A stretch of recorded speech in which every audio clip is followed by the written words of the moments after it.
हमने सुना होगा कि युग साक्षी हैं, नर्मदा मैया की परिक्रमा करते हैं। परिक्रमा हमारी परंपरा है, लेकिन केवल जगत विख्यात है नर्मदा की परिक्रमा। परिक्रमा मतलब एक साइकिल, एक चक्र लगाया, बोले कि हमारा परिक्रमा एक हो गया। क्यों करते हैं नर्मदा मैया की परिक्रमा? ये परिक्रमा हम कभी कभी घर परिवार को बोलते हैं कि घर परिवार बच्चों को ले जाके नर्मदा के पथ पे भले 4 कदम चलाओ, लेकिन चलाओ, कारण ये वो असाधारण पथ है जहां चलना साधना कहलाती है और जाने अनजाने में बैठे तो आराधना उपासना हो जाती है। ये वो दुनिया का पथ है जहां चलने से देवत्व प्रकट होता है और जहां चलने से व्यक्तित्व का निर्माण होता है।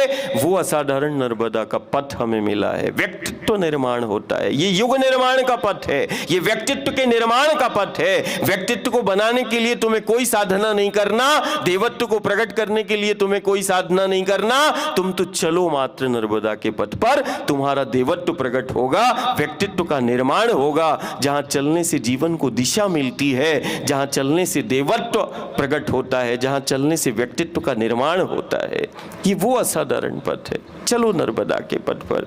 ये वो असाधारण शक्ति है जहां चलने से, ये वो क्रिया शक्ति है जिसको हम नदी के रूप में देख रहे, जल के रूप में देख रहे, जहां चलने से चक्रों का समन्वय और संतुलन बन जाता है। हम देश और दुनिया में घर परिवार में देख रहे हैं, तरह तरह के संक्रमण और आपदाओं को देख रहे, विघ्न बाधाओं को देख रहे हैं। जीव जगत में देख रहे हैं कि संक्रमण और आपदाओं का दौर चल रहा है। संक्रमण और आपदा इस बात की प्रामाणिकता है कि जीव जगत के चक्रों का समन्वय और संतुलन बिगड़ चुका है।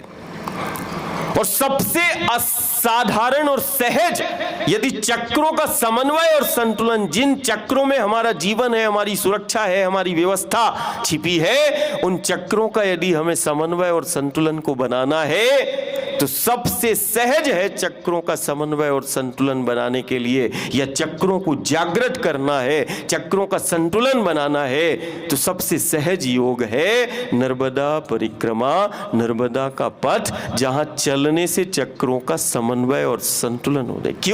क्यों करते हैं नर्मदा परिक्रमा? कारण ये चक्रों की अधिष्ठात्री शक्ति है।